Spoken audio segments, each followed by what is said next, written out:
Welcome dear friends, मेरा नाम योगिता जोशी है और मेरा चयन यूके प्रॉपर पीसीएस 2021 में असिस्टेंट डायरेक्टर एमएसएमई के पद पर हुआ है। और इस बार पीसीएस में सिलेबस और पैटर्न दोनों चेंज हो चुके हैं। तो आपकी इस जर्नी में मैं भी अपना योगदान देना चाहती हूँ। इसलिए मैं इस वाले सिलेबस के परिप्रेक्ष्य में आर्ट एंड कल्चर की विषय वस्तु को आप तक पहुंचाना चाहती हूँ। कला और संस्कृति, ये ज्ञान मुझे मेरे गुरुओं से मिला है। अगर वो आपके भी काम आ सके तो मुझे बेहद खुशी होगी। देखिए, सिलेबस चेंज हो गया है और इसके साथ साथ अप्रोच में भी हमें थोड़ा सा एनालिटिक होना पड़ेगा। तो इसलिए हिस्ट्री जो आपने पढ़ी है उसको सिर्फ हम देखने का नजरिया बदलेंगे। हम चेंज देखेंगे हिस्ट्री में कि हर समय क्या क्या बदलते चल रहा है, तो बेहतर एनालाइज कर पाएंगे। दूसरी बात, एग्जाम को बहुत कम समय बचा है, तो ज्यादा तामझाम ना करके मैं सीधे आपको अपने नोट्स के पॉइंट्स को समझाते चलूंगी और ये भी बताऊंगी कि वो नोट्स आपके कैसे हो सकते हैं। ठीक है, तो शुरू करते हैं। देखिए, जो मैंने लिखा है, अभी मैं आदि मानव की गतिविधियां और पूरा पूरा पाषाण काल और मध्य पाषाण काल को हम कवर करते हैं। देखिए, इसमें पूरा पाषाण काल भारतीय उपमहाद्वीप में आदि मानव की गतिविधि से जुड़ा हुआ था। ये काल लाखों वर्षों तक चला और इस काल में मानव शिकारी खाद्य संग्राहक के रूप में जीविकोपार्जन करता रहा। ठीक है, तो शिकारी और खाद्य संग्राहक के रूप में मानव शुरू में पूरा पाषाण काल में जुड़ा हुआ है। और देखिए, उसने पत्थर के उपकरण यूज करे हैं, प्रस्तर के, जो अविकसित होते थे। और बेसिकली ये जो उपकरण होते थे ना, ये क्रोड उपकरण, मतलब वो काफी भारी होते थे, मतलब बिल्कुल बेसिक, काफी भारी होते थे तो उनको लेके जाने में, उसको लेके दौड़ लगा के किसी का शिकार करने में, फेंकने में परेशानी होती थी। तो मानव की गतिशीलता इस समय कम थी। तो लगभग 10,000 ईसा पूर्व में मध्य पाषाण काल शुरू हो जाता है और इस टाइम पे मध्य पाषाण काल को पूरा पाषाण काल और नव पाषाण काल के बीच की ट्रांजिशन स्टेट यानी संक्रमण अवस्था कहते हैं इसे। तो उस टाइम पे क्या है कि मानव शिकारी और खाद्य संग्राहक ही था।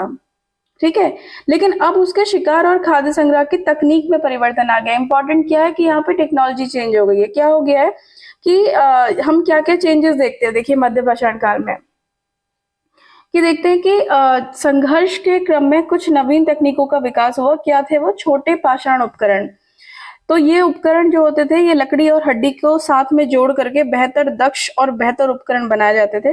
आपको पता है, लकड़ी और जो हड्डी होता है वो हल्के होते हैं, कंपेयर अगर हम इसे कर दें पत्थर से, तो ये हल्के होते हैं। तो इसका मतलब अब वो थोड़े से उस मानव की गतिशीलता बढ़ गई थी और अब इस समय पे पशुओं के साथ साथ पक्षियों का शिकार भी होने लगा, क्योंकि तीर और कमान का विकास भी हो गया था।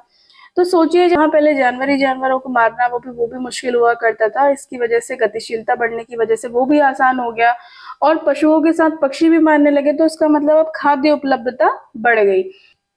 अब देखिए, दूसरा चेंज क्या आता है कि परिवार की परिकल्पना का विकास। देखिए, जब खाद्य उपलब्धता बढ़ गई तो बूढ़े लोगों पे प्रेशर थोड़ा कम हो गया कि अब वो घर पे भी रह सकते थे और उनको शिकार पे नहीं ले जाते थे। अब वो घर पे रह के बच्चों की देखभाल किया करते थे। तो इस तरीके से हम देखते हैं कि परिवार की परिकल्पना आती है। फिर मृतक संस्कार पद्धति का विकास। देखिए, पहली बार मध्य पाषाण काल में जो मृत हुआ, उनके बुजुर्ग जो मर जाते थे, तो उनका शवाधान किया जाने लगा। जैसे अलग अलग शवाधान की विधियां हैं, आपने पढ़ी भी होंगी कि दफनाना, उनकी मतलब उनका जो पसंदीदा चीजें होती थी उसके साथ दफनाया जाता था। तो ये सारी चीजें शो करती थी कि वो अपने पूर्वजों के प्रति सम्मान की भावना को व्यक्त कर रहे हैं। ठीक है, तो उसके बाद हम देखते हैं कि कला के प्रति बढ़ता रुझान। अब देखिए, अगर खाद्य उपलब्धता अगर बढ़ जाती है तो इसका मतलब अब अवकाश का समय मिल बढ़ गया, क्योंकि अभी तक क्या होता था कि सारा टाइम तो शिकार में निकल जाया करता था कि खुद भी खाना है और अगर उनके साथ कोई उनके बच्चे हैं उनको भी खिलाना है, तो सारा समय उसी में निकल जाता था, आखेट वगैरह में। लेकिन अब वो क्या है कि अच्छे उपकरण हो गए हैं और खाद्य उपलब्धता भी बढ़ गई है, तो अवकाश का समय मिल गया। तो मानव ने फिर अब प्रकृति और परिवेश के साथ एक सामंजस्य, एक सहचर्य स्थापित करना शुरू कर दिया और उसकी अभिव्यक्ति कला और धर्म के विकास के रूप में हम आगे देखेंगे। ठीक है, अब किस तरीके की कला थी, अब ये भी देखना जरूरी है। तो मध्य पाषाण कालीन कला, जो चित्रकला है, वो बहुत जगह से उसके साक्ष्य मिल रखे हैं। जैसे हमें मध्य प्रदेश का भीमबेटका, मिर्जापुर में सुहागी घाट, संबलपुर, उसी तरीके से दक्षिण भारत में आप आंध्र प्रदेश में, कर्नाटक में, तमिलनाडु में और बहुत सारे गुफा चित्र मिले हुए हैं। ठीक है, मतलब गुफाएं जो होती थी उसमें पत्थरों को काट करके धीरे धीरे वो चित्रकारी किया करता था।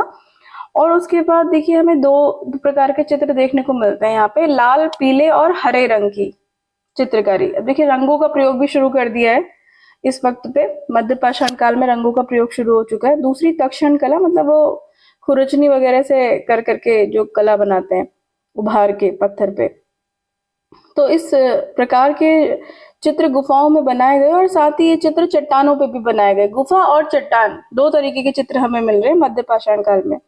फिर तो उस समय हमें उन चित्रों का विषय क्या था, सामूहिक नृत्य, शिकार के चित्र, सामूहिक संगीत, विविध प्रकार के उपकरण, गर्भवती महिलाएं, माताओं द्वारा बच्चों को पाले जाने के चित्र, तो ये प्रमुख विषय हुआ करते थे। अब इन चित्रों का क्या महत्व है, इन चित्रों से हमें पता चलता है कि सामुदायिक जीवन के प्रति उनका रुझान बढ़ गया था। ठीक है, तो देखिए जब सामूहिक नृत्य, संगीत, ये सारी चीजें होंगी, मतलब कि बहुत सारे लोग साथ रहे होंगे, तो समुदाय जीवन अब उनका शुरू हो गया है। सामुदायिक जीवन, सामूहिक नृत्य, संगीत, भोजन इस सामुदायिक जीवन की ओर ही संकेत करता है। इस तरह नृत्य और संगीत में एक दूसरे के साथ लय और ताल मिलाने की कला ये दर्शाती है कि अब मानव भौतिक सुख से पृथक भी सौंदर्य की खोज कर रहा था। ठीक है, क्योंकि देखिए कला एक अलग किस्म का सुख देता है, कला की अनुभूति एक अलग तरीके की है। खाने को टेस्ट करके, अच्छे कपड़े पहन के एक अलग तरीके की सुख की अनुभूति होती है, लेकिन जब आपकी किसी हॉबी, किसी कलात्मक रुचि को अगर आप जीते हैं तो उसका जो सुख होता है वो एक अलग होता है, तो उसको सौंदर्य भी कहा जाता है वैसे। अब मानव लय की तलाश कर रहा था। ठीक है, अब शिकार के चित्र का क्या अर्थ है, इस तरीके का क्वेश्चन तो शायद वो नहीं पूछेंगे, लेकिन मैंने उस टाइम पे पढ़ रखा था, तो एक नजर देख सकते हैं इसको, कि संभव है कि इसका आनुष्ठानिक महत्व भी रहा होगा शिकार के चित्रों का। उसके बनाने के बाद शिकार में सफलता की संभावना तलाशी होगी कि हाँ आपको शिकार में डेफिनेटली सफलता मिलेगी।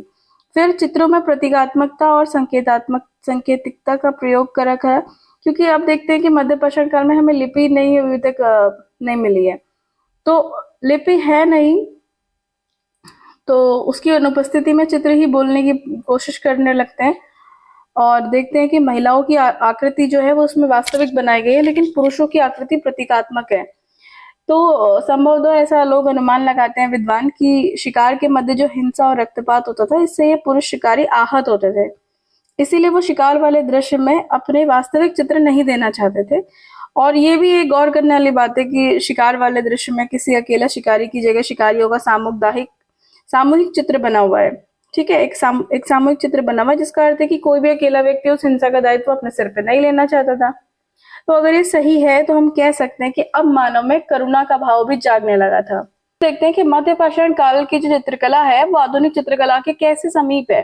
देखिए क्वेश्चन पूछा जा सकता है कि आज तक का चित्रकला का जिस विकास का क्रम बताइए, तो आपको अगर इस तरीके की चीजें पूछी जाएंगी या ये पॉइंट्स जो हैं वो आप किसी भी तरीके से क्वेश्चन ना जाए तो उसको मोल्ड करके आप लिख सकते हैं, अगर आपके पास कुछ एनालिटिक अप्रोच है तो देखिए मध्य पाषाण कालीन चित्रकला में हमें प्रतीकात्मकता और सांकेतिकता महत्वपूर्ण दिखती है। ठीक है, क्योंकि मानव ने शिकार में भी मानव का सांकेतिक चित्र बना रखा है। ठीक है, तो ऐसे ही क्या है कि आधुनिक चित्रकला के निकट आ जाती है ये मध्य पाषाण कालीन चित्रकला, क्योंकि आजकल देखते हैं आप मॉडर्न आर्ट में भी सांकेतिकता का यूज होता है, जहाँ पे मध्य पाषाण कालीन चित्रकला आदि मानव के सरल भावों की अभिव्यक्ति है, वहीं आधुनिक चित्रकला मानव के जटिल भावबोध को व्यक्त करती है। ठीक है, तो इतना आपने देख लिया। अब एक बार हम देख लेते हैं नवपाषाण काल, फिर मैं आपको ये बताऊंगी कि किस तरीके से ये नोट्स आपके कैसे हो सकते हैं।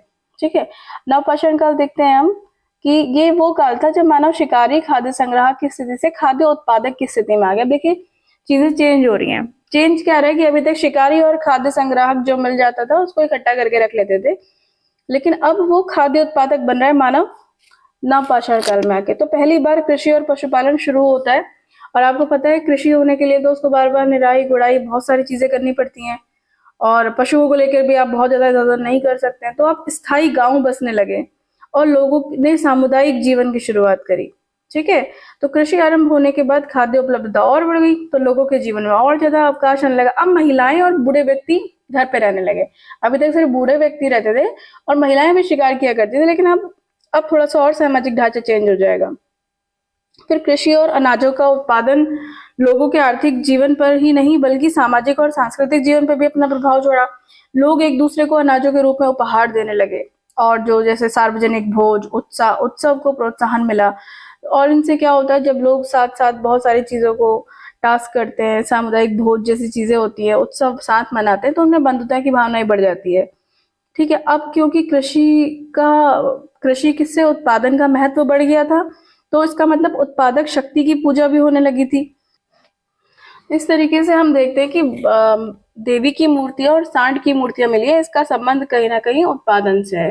ठीक है, अब हम ये देखते हैं कि आप इन्हें कैसे अपने शब्दों में कैसे जो हमने पढ़ा है इसको करेंगे। देखिए मैंने क्या करा ना, मैंने अपनी कॉपी में जैसे मैंने जहाँ पे लिखा था, मैंने वहां पे एक अपना रफ में बना करके कलर इसको इस तरीके से चिपका लिया था कि पूरा पाषाण काल और मध्य पाषाण काल में क्या क्या हुआ देखने के लिए मैं क्या किया करती थी। मैं ये देखती थी कि ठीक है, पूरा पाषाण काल में मानव शिकारी और खाद्य संग्राहक के रूप में जीविकोपार्जन करता था। उसके बाद प्रकृति के साथ उस टाइम पे निरंतर उसका संघर्ष हुआ करता था। उपकरण कौन से थे? अविकसित थे, क्रूड थे मुख्यतः, और जो काफी भारी होते थे, तो गतिशीलता कम। ठीक है, कौन कौन से थे? Hand axe, cleaver, chopper, chopping. तो मुझे जहां से दूसरा मटेरियल मिला ना, कौन कौन से उपकरण थे, इसमें जैसे नाम नहीं थे, तो मैंने उसको यहाँ पे नोट भी कर लिया। फिर आप देखेंगे मध्य पाषाण काल एक 10,000 ईसा पूर्व से शुरू हो गया।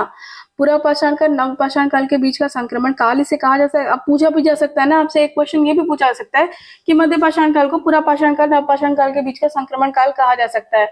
अपने इसकी विवेचना करिए, या इसके बारे में आप क्या समझते हैं स्पष्ट करिए। बहुत सारी चीजें पूछी जा सकती हैं। देखिए, तो मानव शिकारी और खाद्य संग्राहक था, लेकिन अब उसकी तकनीक में परिवर्तन आ गया। क्या परिवर्तन आ गया कि छोटे पाषाण उपकरण पत्थर से निर्मित होते थे, किससे? लकड़ी और हड्डी को साथ जोड़कर दक्ष और बेहतर उपकरण थे। तीर कमान का विकास हो गया, छोटे पशुओं के साथ पशुओं का भी शिकार होने लगा और खाद्य उपलब्धता बढ़ गई। दूसरी चीज, परिवार की परिकल्पना का विकास हो गया, खाद्य उपलब्धता बढ़ गई, बूढ़ों पे दबाव कम, तो इन्हें शिकार पर न ले जाकर घर पे छोड़ा जाने लगा, बच्चे भी देख लेते थे। ठीक है, आप अपनी जो भी अंडरस्टैंडिंग है, जिस भी लैंग्वेज में आप लिखना चाहें, आपको उचित लगे आप लिख सकते हैं। फिर मृतक संस्कार पद्धति का विकास हो गया कि इसका अर्थ है अपने पूर्वजों के प्रति सम्मान की भावना का विकास। फिर कला के प्रति भी इस टाइम पे रुझान बढ़ गया कि खाद्य उपलब्धता बढ़ गई तो अवकाश का समय मिलने लगा, जिसमें मानव और प्रकृति के मध्य सहचर्य होने लगा, जिसकी अभिव्यक्ति कला और धर्म के विकास के रूप में होती है। फिर आप देखिए, फिर मैंने लिखा मध्य पाषाणकालीन चित्रकला। तो ये कैसे हुआ करती थी? इस समय पे प्राप्ति स्थल क्या क्या थे? एमपी की भीमबेटका, मिर्जापुर में सुहागी घाट, संबलपुर, दक्षिण भारत में आंध्र प्रदेश, कर्नाटक, तमिलनाडु से। ठीक है, इसी प्रकार मैंने इसके प्रकार लिख लिए कि गुफा चित्रकारी मेनली है, फिर चट्टानों पे भी हुई है। फिर इसकी विशेषताएं लिख ली कि लाल पीले हरे रंग का यूज करा है और दक्षिण कला है। ठीक है, फिर देखिए मैंने इसके विषय लिख लिए, पशुओं का शिकार, सामूहिक नृत्य, सामूहिक संगीत, विविध उपकरण। ठीक है, गर्भवती महिलाएं। फिर महत्व चित्रों से क्या क्या मिलता है? सामाजिक जीवन के प्रति रुझान बढ़ रहा है, सामुदायिक नृत्य, संगीत, भोजन। फिर नृत्य संगीत के चित्र दिखाते हुए मानव भौतिक सुख से पृथक सौंदर्य की खोज कर रहा था। ठीक है, तो ये बहुत सारी चीजें हैं कि कैसे, हालांकि चित्रों में प्रतीकात्मकता और संकेतात्मकता प्रदर्शन है, तो इसका मतलब यहाँ पे आधुनिक चित्रकला के निकट आ जाता है। तो यहाँ पे मध्य पाषाणकालीन चित्रकला मानव के सरल भावों की अभिव्यक्ति है, वहीं आधुनिक चित्रकला मानव के जटिल भावों की अभिव्यक्ति है। देखिए मैंने नवपाषाण काल को कैसे लिखा कि नवपाषाण काल मानव शिकारी खाद्य संग्रह की स्थिति से खाद्य उत्पादक की स्थिति में आ गया है, क्योंकि इस काल में कृषि और पशुपालन शुरू हो गया है। तो वो खाद्य उपलब्धता बढ़ गई तो अवकाश का समय बढ़ गया, महिला और बूढ़ों पर दबाव कम हो गया। सामाजिक सांस्कृतिक जीवन पर प्रभाव छोड़ता है। क्या प्रभाव छोड़ा है इसने? लोग एक दूसरे को अनाज के रूप में उपहार देने लगे, सार्वजनिक भोज और उत्सवों को प्रोत्साहन मिलने लगा, लोगों में बंधुता बढ़ती है, उत्पादन का महत्व बढ़ता है, तो उत्पादक शक्ति की पूजा शुरू हो जाती है। ठीक है, और प्रमाण देवी देवताओं की मूर्ति, सांड की मूर्तियां, गांव स्थायी बसने लगते हैं, सामुदायिक जीवन की शुरुआत होती है। तो ये कुछ कुछ पॉइंट्स हैं जिनको आप अपने उसमें ऐड कर सकते हैं।